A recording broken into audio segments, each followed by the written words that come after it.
D'abord, le Sénégal. Déclaré mort à l'hôpital, un nouveau-né arrive vivant à la morgue. Ensuite, le Mali. Les FAMA annoncent de nouvelles victoires sur le front terroriste. La Guinée-Conakry, les poursuites engagées contre Alpha Condé et ses milices sont-elles opportunes? Et puis on termine comme de coutume par le Togo. Dago Yabré, nouveau président de la commission électorale. Nous recevons Pasteur Edo Komi, président du mouvement Martin Luther King. On attend son ami Adam Adjorno. Pasteur, bonjour, vous allez bien? Oui, bonjour Michel, bonjour à tous et à toutes. Bonjour aux Togolais de la diaspora, à l'Afrique tout entière. Je peux dire que les Togolais sont encore réveillés ce matin avec l'augmentation des produits pétroliers à la pompe. Donc dans 2 semaines, 3 semaines, il y a eu 2 augmentations. Je ne voudrais pas trop en parler de peur d'agacer les dirigeants. De peur d'agacer les dirigeants. Vous les appelez à faire sans doute quelque chose. Oh bon, c'est eux seuls qui savent ce qu'ils font. Ils sont comptables du bilan de leur activité, de leur gouvernance à la tête de ce pays. Donc les Togolais doivent encore serrer les reins pour faire face à cette deuxième augmentation qui vient compliquer la vie dans un contexte de crise alimentaire, dans un contexte de la cherté de la vie. C'est dommage, on l'a entendu sur les réseaux sociaux venir. Certains membres du gouvernement nous ont rassurés, nous ont même rassurés qu'il n'y aura pas d'augmentation. Aujourd'hui, la preuve est là, les faits sont là.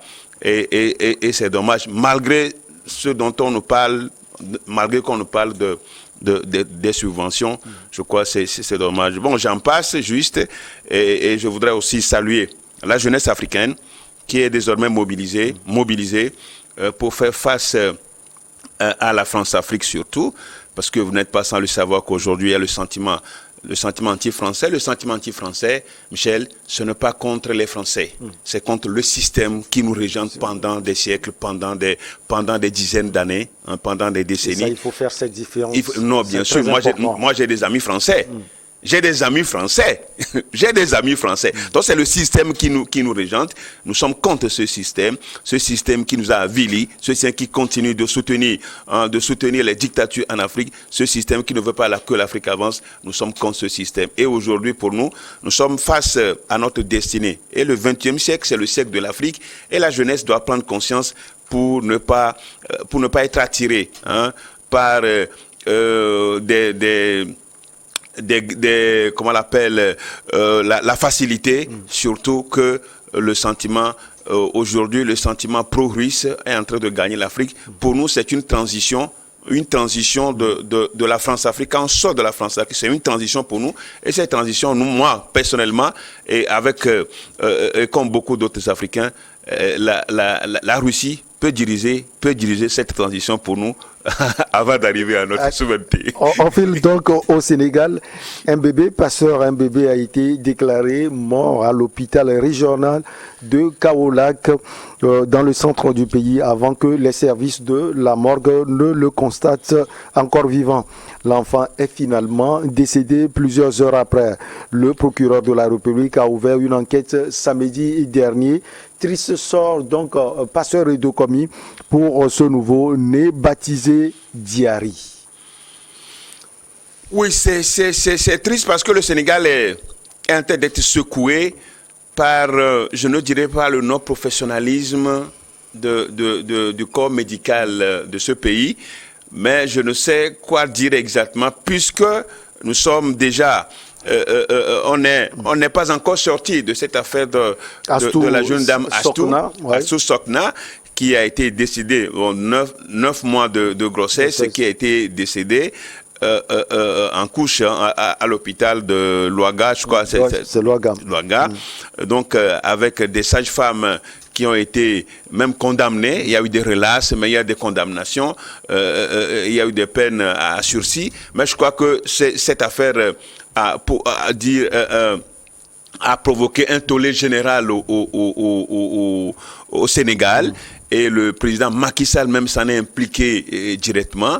Et voilà encore un autre fait qui vient d'arriver avec ce nouveau-né d'une dizaine de jours qui a été déclaré mort par une aide infirmière. Celle-ci n'a pas informé la sage-femme ni le médecin de l'hôpital, je crois que c'est tellement grave qu'un sage, une aide infirmière déclare la mort clinique d'un patient sans que les supérieurs ne sachent, jusqu'à ce qu'on envoie la victime à la morgue. Mais c'est à la morgue qu'on constate ça. Où est l'hiérarchie? Le respect de l'hiérarchie. Une aide infirmière. C'est une aide infirmière. D'abord, elle n'est pas infirmière, c'est une aide infirmière qui déclare la mort de ce bébé sans ces chefs hiérarchiques. Et c'est à la morgue, c'est le service de la morgue qui a constaté que le bébé est encore vivant.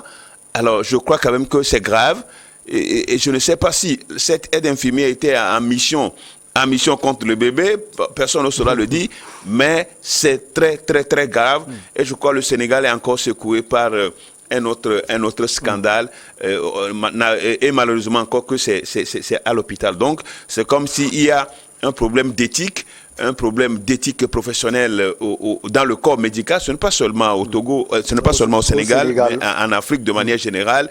Et je salue quand même l'implication des dirigeants. À chaque fois qu'il y a ce genre de choses, je crois qu'on s'implique directement pour que la lumière soit faite, ce qui n'est pas le cas dans les autres pays où on fait un blackout sur le sujet, comme si de rien n'était, même si la vie humaine est sacré. Est sacré. Bon, donc, j'avoue quand même que c'est vrai quand même que l'enfant, le bébé souffrait, et quand même il y avait une ictère, souffrait, mais la déclarer la bébé morte sans que les chefs hiérarchiques ne soient informés, c'est là où il y a le problème. Alors, vous l'aviez souligné, il y a des affaires qui secouent actuellement le Sénégal. D'abord, l'affaire Astou Sokna, c'est à l'hôpital de Louga. Et puis, l'affaire de ce nouveau bébé qui est retrouvé d'abord à la morgue, vivant. Ensuite, il est décédé. Pasteur Edo Komi, ce ne sont pas des trucs qui arrivent seulement au Sénégal. Vous l'aviez dit tout à l'heure dans votre développement. On en trouve partout en Afrique. Pourquoi on met plus l'accent sur ce qui se passe aujourd'hui au Sénégal? D'abord au Sénégal, ensuite à travers toute l'Afrique. D'abord au Sénégal parce que c'est l'actualité. Et au même moment, faire le lien avec ce qui s'est passé déjà, ce qui se passe souvent dans les hôpitaux, dans les centres de santé, dans les lieux de santé en Afrique. Vous savez, ce n'est pas, vous l'avez bien dit que ce n'est pas seulement au Sénégal.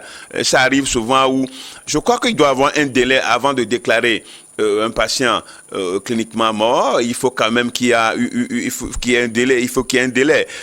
Il faut qu'il y ait un temps maximal pour pouvoir déclarer quelqu'un mort. Et surtout, on se presse souvent je ne sais pas pourquoi on s'empresse à envoyer les gens à la morgue. Ouais. Pourquoi rapidement on déclare la personne morte et puis on l'emballe directement à la morgue. Donc, il faut donner du temps. Quelqu'un peut mourir et puis revenir à la vie. Ouais, peut-être il peut avoir un problème, donc il peut revenir à la vie. Donc, il faut quand même que dans les orientations administratives des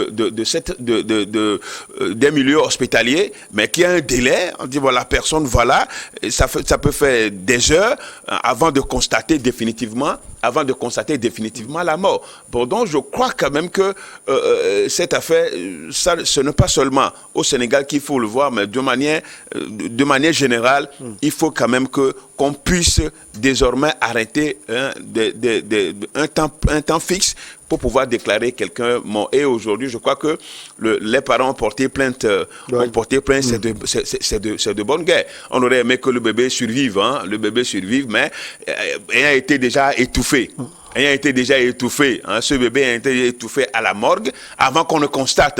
On l'a emballé. Vous voyez déjà, il y a l'étouffement. Ouais. Il a été étouffé jusqu'à la morgue qu'on a constaté. Sinon, le bébé aurait pu suivre. Et je crois quand même qu'il faut en faire vraiment une jurisprudence et faire de telle sorte que cette affaire aille jusqu'au bout pour savoir pourquoi l'aide infirmière, une aide infirmière peut se permettre de se donner une responsabilité qui n'est pas la sienne en déclarant mort le bébé. Je crois que c'est dommage. C'est une vie, c'est une vie qui est encore partie comme ça par, on peut dire, ignorance, par le fait, l'insouci. Enfin, je ne sais pas comment le dire, mais je crois que c'est de l'ignorance et d'autres manières de la... on n'a pas senti qu'il y a une... comment on l'appelle, morale professionnelle. Hein? On n'a pas senti ça. Et c'est dommage que...